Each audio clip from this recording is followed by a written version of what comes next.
Maraming hindi natuwa, maraming naalarma sa naging pahayag ni PNP Chief Marvel dahil tila ba nagparamdam ito sa mga adik na okay lang maging adik. At sinasabi pa na mas maganda daw po yung administrasyon ngayon dahil kaunti lang daw po yung crime rate kumpara sa nakaraang administrasyon.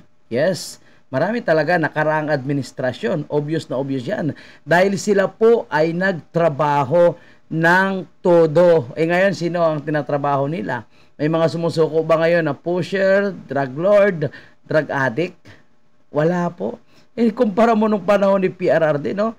Million yung mga Pilipinong nasangkot sa paggamit ng illegal na pulburon ang sumuko, no? Tingnan nyo lang kay Richard Gomez, di ba? 900, isang araw lang sumuko sa kanyang opisina. No? At nanindigan siya na talagang epektibo yung war on drugs ni PRRD. At majority po, siguro 80 to 90% ng mga Pilipino magsasabi na mas natutuwa po sila sa pagpapatupad ng war on drugs kumpara ngayon sa administrasyong ito. Na kahit anong gagawin nilang mind conditioning, paninira po sa mga Duterte, hindi po ito epektibo dahil hindi po natutuwa ang mga Pilipino sa mga nangyayari ngayon. Ang sabi nga ng iba, bargain na lang daw po ngayon ang pagbebenta ng illegal na gamot. Anyway, pakinggan natin itong si Marvel. Very direct on this, sir. So, is or are drug-related crimes on the rise, sir? No. Bilis ng sagot, no? No agad, no? Siyempre, alangan sabihin niya yes, baka matanggal siya ni Dayonior. Mas mababa kami ng 60% based on 60% daw mababa yung record ngayon ng crime rate kumpara po sa nakaraang administrasyon. Pero kung si Abalos ang tatanungin, 7 out of 10 na mga krimen ay drug related. Sa data namin, ha. Kaya nga sabi ko, I will sure that Grabe, no? Parang bangag din. Nagsasalita, no? Punta ka sa barangay.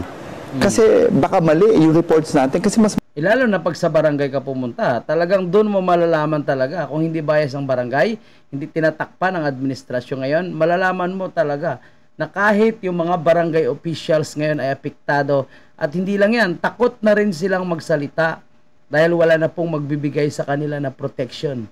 No, wala na pong magbibigay sa kanila na garantiya na sila ay poproteksyonan kung isusuko nila, huhulihin nila, encourage nila na sumuko yung mga drogista. Ngayon wala, bloodless. Nakakatakot pati sa mga pulis dahil baka mamaya lumaban yung mga adik na kanilang aarestuhin, mabaril nila, mapatay nila, sila pa ang kakasuhan daw, no? Ayon kay Marvel. mababa kami ngayon. By 60%. Yun. From what year to what year are we talking about? Comparing between 2016 to 2018, no? Yung time nila at time namin dito ngayon ng ano. Kasi there's no comparison eh. Remember, ang drugs kasi based sa economy natin eh. Oh, tangin na. Yung drugs daw, based daw po sa ating economy. So maraming droga, magandang ekonomiya. Ang drugs kasi mga tao dito, just remember, no?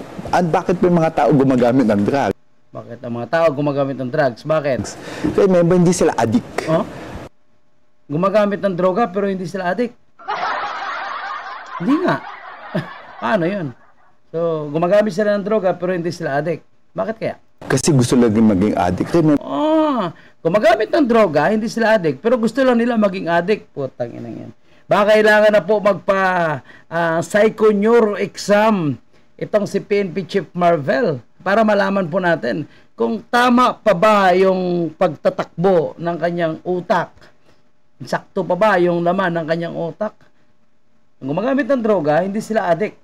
Pero gusto lang po nila maging addict.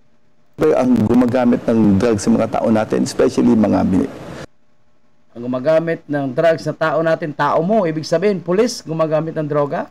Ayoko na, yung mga nagpapadagdag ng oras. Kasi pagka gumamit yung mga nagpapadagdag ng oras. Sino yung mga nagpapadagdag ng oras? Ka ng drugs. Gising ka. Gising ka, nagdadagdag ka. Grabe, no? So parang in-encourage niya na kung nagpapadagdag ka ng oras, gumamit ka ng droga para gising ka. Itong si Pinky Web naman na nag-i-interview, alam na gising kapag gumagamit ng D. So, kita niyo po yung kanyang rason, no? Na yung mga gumagamit ng droga, hindi daw po addict, pero gusto lang po nila maging addict. Remember daw po, yung mga gumagamit ng droga ay yung mga gusto lang magpadagdag ng oras. Sabihin natin, sige, mga driver, mahaba yung oras, nurse, doktor, construction worker, call center. So, ibig mo sabihin, dahil gusto nila pala na magdagdag ng oras, ibig sabihin, allowed po sila na gumamit ng illegal na pulburon. Yun po ba yung gustong puntuhin dito? Itong si Marvel? Remember, ang trabaho natin per ora dito. Hindi naman tayo yung sigurado eh. So, ito yung ano natin, kaya ayoko mag-compare. Ang sinasabi ko lang, mas maganda po kami ngayon. Mas maganda sila ngayon. Ikaw lang yung nagsasabi dyan.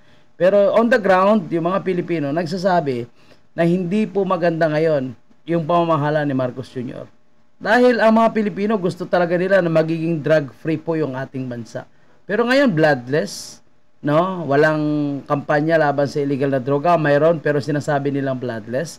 Bawal na sakta ng mga drogista. Pagpapakita po yan ng protection. Pusang gala, mga adik po yan. Kapag hindi ka nag-ingat, no? Kapag konting pagkakamali mo lang, ikaw yung uunahan ng mga yan. Dahil alam nila na illegal yung kanilang ginagawa. Makikipaglaban yan. Sino bang tao na alam niyang makukulong siya? Alam niya, unang-una, alam niya ang kanyang trabaho, illegal.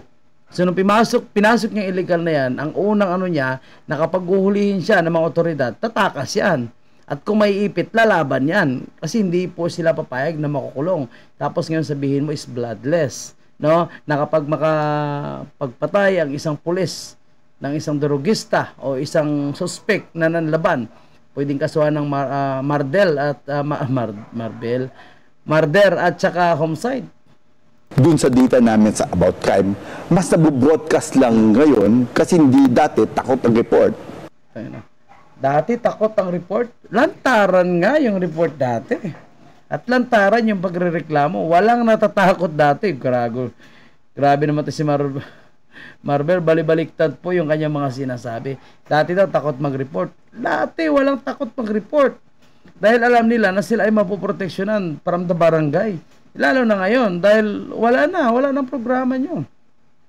In-encourage nga ni PRD na lahat ng mga gumagamit ay mag-surrender.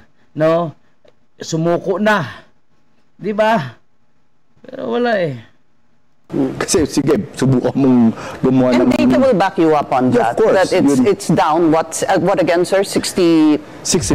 Mas marami kaming nahuhuli. Because mas marami daw sila nahuhuli. Nasaan na po yung driver ng alitagtag? Nasaan na po yung mastermind? Ito yung problema ngayon nasa administrasyon ito, no? Mahilig po sila magpakalat ng mga mind conditioning po na mga statement, mga kababayan po natin.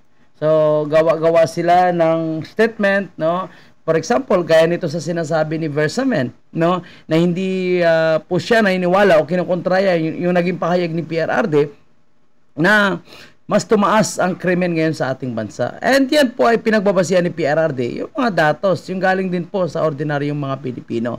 Kasi tingnan nyo po, paano natin masabi na safe ang mga Pilipino in the Marcos administration? Number one po tayo, Philippines, so one of the most dangerous city. One of the most dangerous country. City, Manila, Philippines.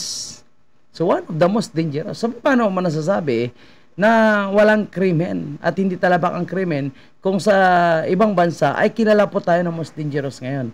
At yan po is independent survey na sila po ay nagkakandak ng survey, nagtatanong, nakikiramdam kung ano po yung kalagayan ngayon sa ating bansa. At yan po yung kanilang obserbasyon. Pero mga opisyalis ng ating gobyerno, hindi nila matanggap. DOJ, no, DILG, hindi nila matanggap na talaga mataas yung krimen ngayon sa ating bansa. Ayan, no, number one. Ganon din po itong si Boyeng, no? Hindi rin siya naniniwala sa sinasabi ni PRRD.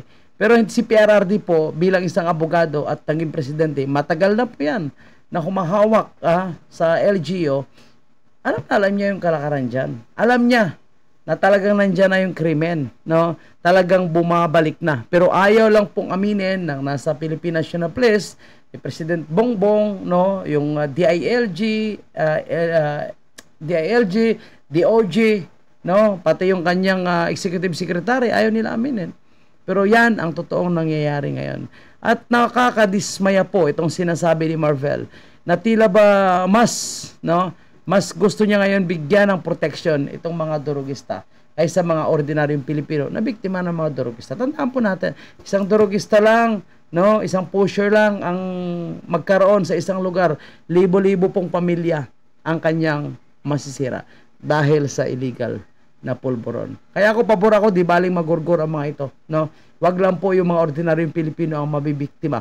Wag lang po yung mga ordinaryong bata, no, na ginagahasa, minumulistya dahil sa paggamit ng illegal na pulburon. Yung talamak na dapat ngayon, yung mga nagtatrabaho po sa 10 oras ng gabi, takot na rin po sila maglakad dahil marami na rin po yung mga tambay ngayon, nag-aali-aligid at alam nilang gumagamit ng illegal na pulburon. Nawala na rin actually yung curfew, no, sa ating bansa na sana magkaroon lamang ng limitation na mag-stay yung mga bata sa labas. Lahat po yan ay tinanggal pag-upo ni Marcos Jr. Kayo po mga kababayan po natin bilang isang ordinaryong Pilipino, pumapabor po ba kayo sa sinasabi po ni Marvel na tila ba okay na lang gumamit itong mga nagpapadagdag ng oras? Pabor po ba kayo na mas tahimik, mas safe ngayon in the Marcos administration? Pabor din po ba kayo na mas effective ang war on drugs ngayon na sinasabi nilang bloodless in the Marcos administration o yung matapang kamay na bakal na war on drugs ni PRD? Ikaw, mga kababayan, comment nyo po sa ating comment section kung ano po ang inyong pinapaboran, yung administrasyong bangag na ito o yung dating presidente na ginawang maayos, no, organisado ang ating bansa kumpara sa ngayon. Nako po, nagkakagulo na naman sila pating nasa Malacanang. So yan lang po muna. Maraming salamat and God bless po. Mabuhay kayong lahat mga maisip.